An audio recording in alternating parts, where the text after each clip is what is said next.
अफगानिस्तान की राजधानी पर कब्जे से महज 50 किलोमीटर दूर है तालिबान। अब तक तालिबान ने अफगानिस्तान के लगभग 2/3 हिस्से पर कब्जा जमा लिया है। जहां नजर दौड़ाओ वहीं तालिबानी ही तालिबानी गाड़ियों पर, मोटरसाइकिलों पर, कंधे पर बंदूकें रखे हुए हैं, जश्न मनाते हुए गुजर रहे हैं। ये अफगानिस्तान के यूरजैगन प्रांत के टिरिन कोट शहर की तस्वीरें हैं, जहां चप्पे चप्पे पर तालिबानियों ने कब्जा जमा लिया है।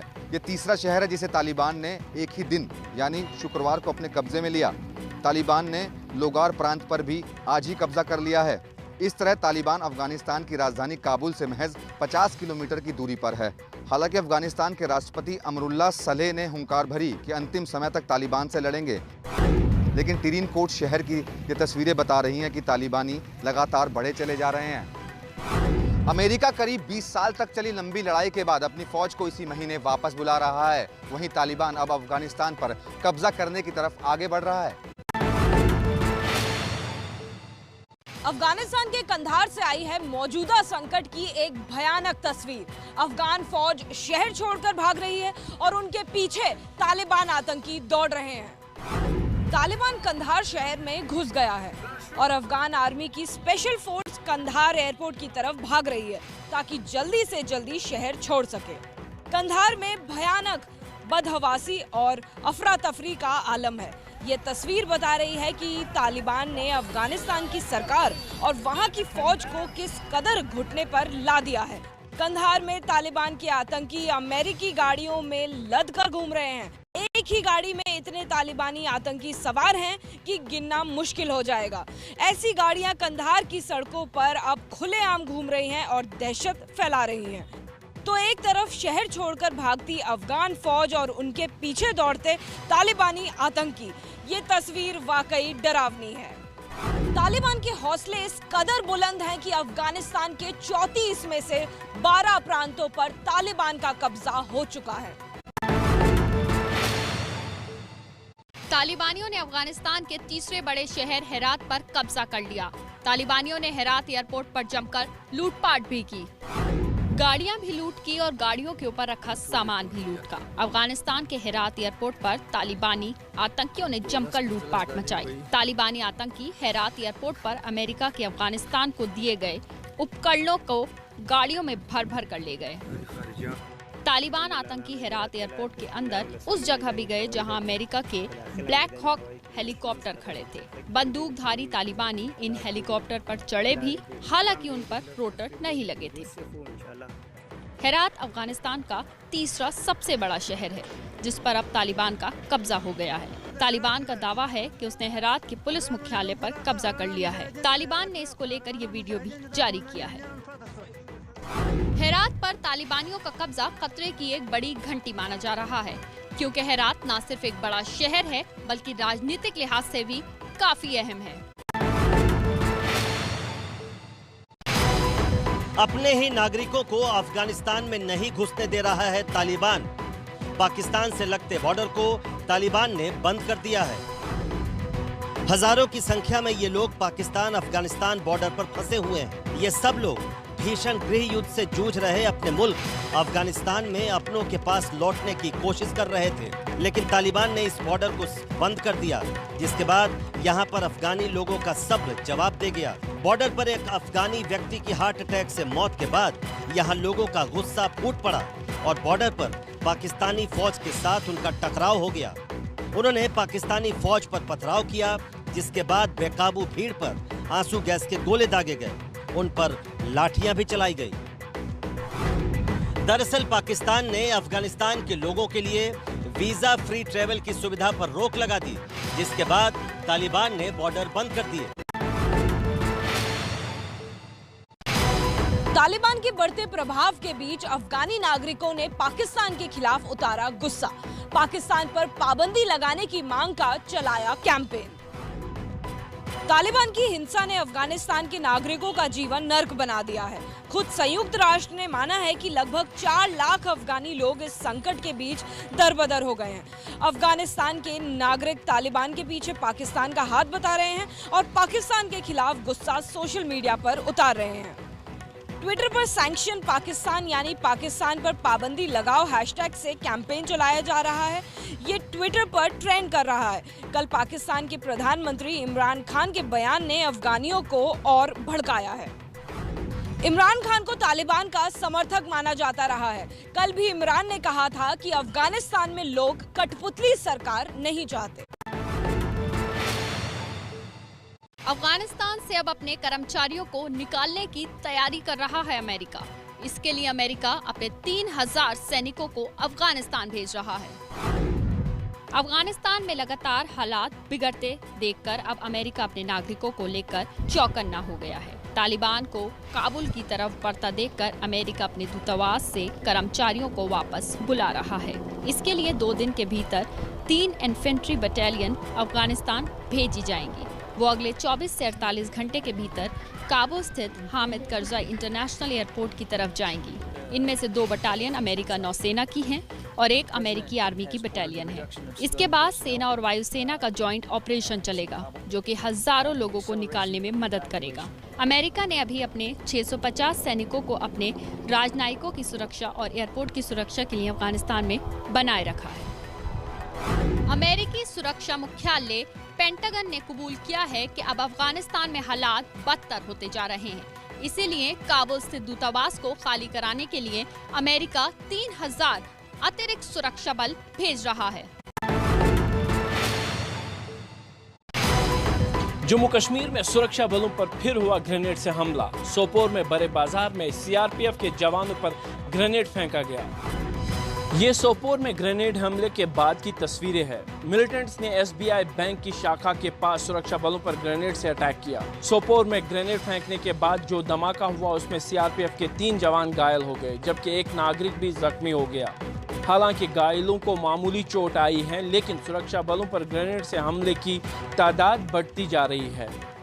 इस वारदात के बाद सुरक्षा बलों ने पूरे इलाके को घेर लिया है और ग्रेनेड से हमला करने वाले मिलिटेंट्स की तलाश तेज की गई है।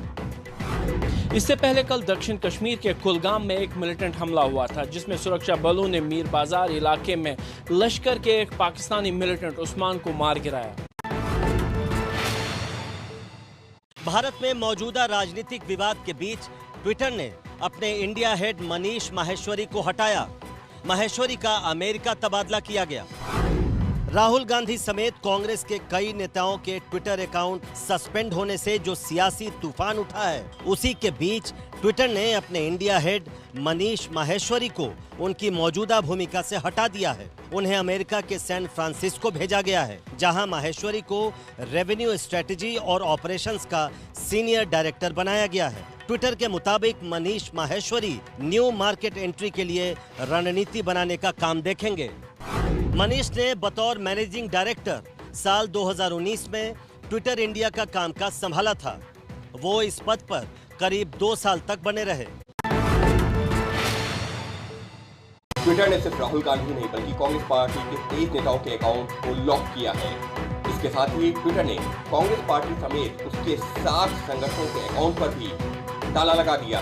सोशल नेटवर्किंग साइट ट्विटर ने कांग्रेस पार्टी के जिन नेताओं के ट्विटर हैंडल को लॉक कर दिया है, उनमें शामिल हैं राहुल गांधी, रणदीप सुरजेवाला, अजय माकन, केसी वेणुगोपाल, हरीश रावत, माणिकराम टैगोर, जितेंद्र सिंह अलवर, सुष्मिता देव, प्रणव झा, पवन खेड़ा, रोहन गुप्ता, अनिल चौधरी, बाला साहब ठोराट, गौरव वल्लभ। इसके अलावा कांग्रेस पार्टी का मेन ट्विटर हैंडल भी ट्विटर ने लॉक कर दिया है।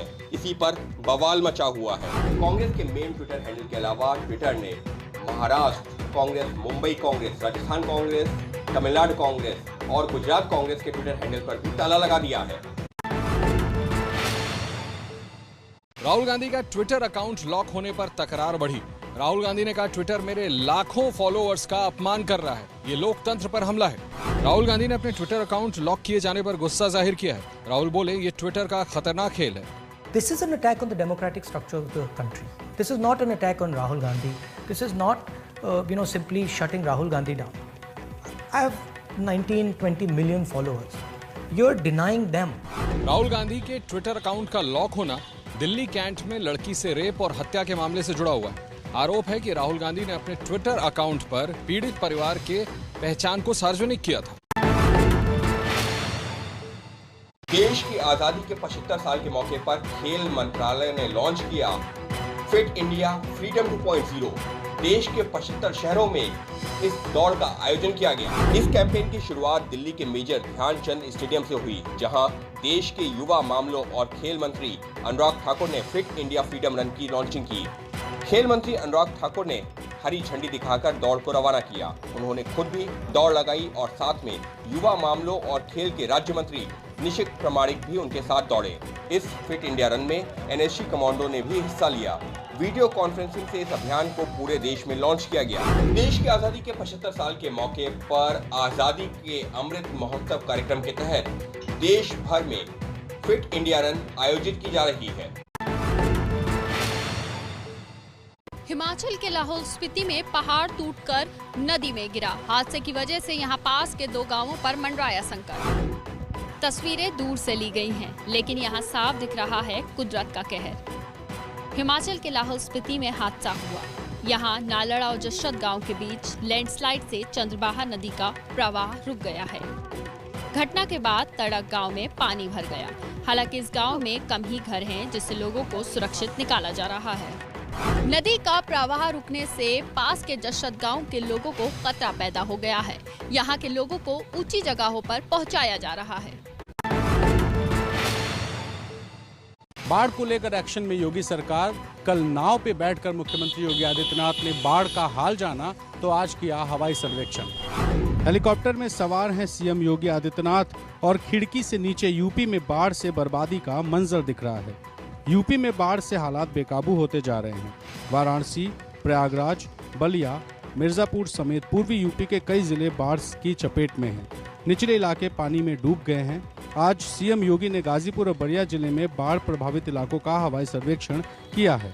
युद्ध स्तर पर राहत कार्य चल रहे हैं। कुछ परिवारों को जहां पर जिनके घरों में पानी घुस चुका है, उन्हें सुरक्षित राहत शिविरों में लाकर के उनके लिए उस प्रकार की राहत सामग्री के साथ साथ फूड पैकेट के वितरण की कार्रवाई भी संपन्न हो रही है। यूपी में वाराणसी और प्रयागराज में गंगा नदी में उफान की वजह से बाढ़ जैसे हालात हैं। मुख्यमंत्री योगी आदित्यनाथ ने कल वाराणसी में बाढ़ के हालात का जायजा लिया था। उत्तर प्रदेश में बाढ़ की वजह से लगभग 20 से ज्यादा जिले प्रभावित हैं और एक जिला इनमें से वाराणसी भी है। ये सामने घाट का इलाका है और बिल्कुल सामने ये जो सड़क आपको दिखाई दे रही है, ये असल में बीएचयू के पास की सड़क है। सामने घाट से बीएचयू जाने वाली इस सड़क में थोड़ी दूर पर बीएचयू का ट्रॉमा सेंटर है, जिसके गेट के पहले तक इसी तरह रोड पर और आसपास जो घर हैं वहां पर पानी लगा है। यहाँ मंदिर बने हैं, इन सड़क के बीचों बीच इस मंदिर में भी पानी है और जो अगल बगल दुकानें हैं उन दुकानों और घरों में पानी आ चुका है।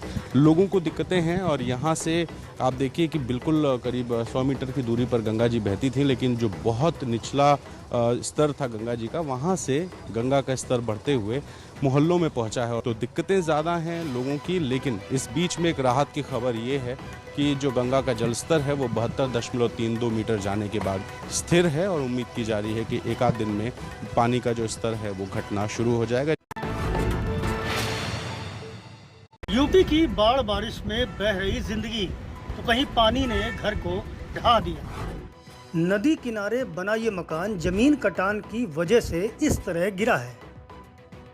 यूपी के बलिया में इसी तरह गंगा नदी के पानी से जमीन धंस रही है। इस जमीन कटान में न सिर्फ घर चपेट में आ रहे हैं, बल्कि खेती को भी काफी नुकसान पहुंचा है। अब देखिए बलरामपुर का ये वीडियो। इसमें एक शख्स लहरों में बहने से बाल बाल बचा। अगर मौके पर मौजूद ये लोग फुर्ती नहीं दिखाते तो इस शख्स की जान भी जा सकती थी। बलरामपुर में ये पीड़ित शख्स डूबे रास्ते को मोटरसाइकिल पर पार करने की कोशिश कर रहा था, तभी बह गया। हमारी सलाह है कि बारिश और बाढ़ के बीच सावधानी बरतें, पानी के बीच जाने का रिस्क लेने से बचें। लगातार हो रही बारिश और बाढ़ से अब गंगा का भयावह रूप दिखने लगा है। पटना के दीघा स्थित मैं जनार्दन घाट पर मौजूद हूं और सबसे पहले आपको गंगा की ही तस्वीरें दिखाती हूं। इन दिनों गंगा किस तरह डरा रही है, आप तस्वीर देखिए। पानी में एक तो उफान है, दूसरा बहाव आप महसूस कर सकते हैं। अगर कैमरा स्टिल है तो आप देखिए कि किस रफ्तार से पानी धीरे धीरे करके आगे की तरफ बढ़ रही है। और ऐसी तस्वीर पिछले लगभग 10 दिनों से हो रही है और हर दिन कुछ सेंटीमीटर बढ़ोतरी के साथ, रिकॉर्ड बढ़ोतरी मैं कहूँगी, रिकॉर्ड बढ़ोतरी के साथ अब पानी का जो लेवल है, जो वाटर लेवल है गंगा में, वो बढ़ता जा रहा है। तो इस बार पूरी कोशिश है कि तमाम जो लोग दियारा क्षेत्र में रहते हैं उनको पानी पीने की दिक्कत कम से कम नहीं आए, इसलिए ये वाटर टैंक यहाँ पर लगाया गया है तमाम उन लोगों के लिए जो फ्लड रिलीफ कैंप में अगले कुछ महीनों तक रहेंगे। पीएम मोदी ने पुरानी गाड़ियों के लिए नई स्क्रैप पॉलिसी की शुरुआत की। पीएम मोदी बोले, कचरे से कंचन अभियान की अहम कड़ी है नई नीति। प्रधानमंत्री नरेंद्र मोदी ने आज गाड़ियों की स्क्रैप पॉलिसी लॉन्च की। इस योजना का ऐलान बजट में किया गया था। पॉलिसी की खास बात यह है कि अब गाड़ियों को उनकी उम्र देखकर नहीं, बल्कि फिटनेस टेस्ट में अनफिट होने पर स्क्रैप किया जाएगा। यानी अगर गाड़ी को 10 साल नहीं हुए हैं लेकिन वह चलाने में अनफिट है, पुरानी गाड़ी को स्क्रैप कराने पर सर्टिफिकेट मिलेगा जो नई गाड़ी खरीदते वक्त रजिस्ट्रेशन के रकम में छूट दिलाएगा। प्रधानमंत्री नरेंद्र मोदी वीडियो कॉन्फ्रेंसिंग के जरिए गुजरात की इन्वेस्टर समिट से जुड़े थे। उन्होंने कहा कि इस नई नीति से 10,000 करोड़ का निवेश होगा। अयोध्या में राम जन्मभूमि से आई दिल को सुकून देने वाली तस्वीरें रामलला को चांदी के झूले पर झुलाए गए। 500 वर्षों के बाद चांदी के झूले पर सवार हुए रामलला। सावन की पंचमी के मौके पर रामलला के परिसर में पड़ा झूला। झूले पर रामलला संग चारों भाई ले रहे झूलनोत्सव का आनंद। रामलला के अस्थायी मंदिर में पहली बार पड़ा है सावन के मौके पर झूला। रामलला के भक्त झूलनोत्सव का आनंद लेते हुए रामलला का कर रहे हैं दर्शन। अयोध्या में राम जन्मभूमि पर बहुत तेजी से मंदिर निर्माण का काम चल रहा है। उम्मीद है साल 2023 में आम लोग पहले की तरह रामलला का दर्शन कर पाएंगे। एक इमारत नहीं बल्कि कई इमारतों का ऐसा ही हाल है। अब इस कार को देखिए जो 2 घरों की दीवार के बीच उल्टी खड़ी है, और फिर ये सैलाब देखिए कैसे यहाँ पानी के बीच बड़ी बड़ी गाड़ियाँ पड़ी हैं। हैरान करने वाली ये तस्वीर उत्तरी तुर्की की है। तुर्की में बारिश के बाद बाढ़ की ऐसी तबाही आई, 5 से ज्यादा लोगों की मौत हो गई और कई बड़ी इमारतें तबाह हो गईं। एक हफ्ता पहले तुर्की में जंगलों में लगी आग ने तांडव मचाया था और इस आग में जलकर करीब 10 लोगों की मौत हो गई थी। जंगलों की ये आग बुझी ही थी कि जिसके बाद बारिश से मौत का सैलाब आ गया। तुर्की में पानी की ये तबाही।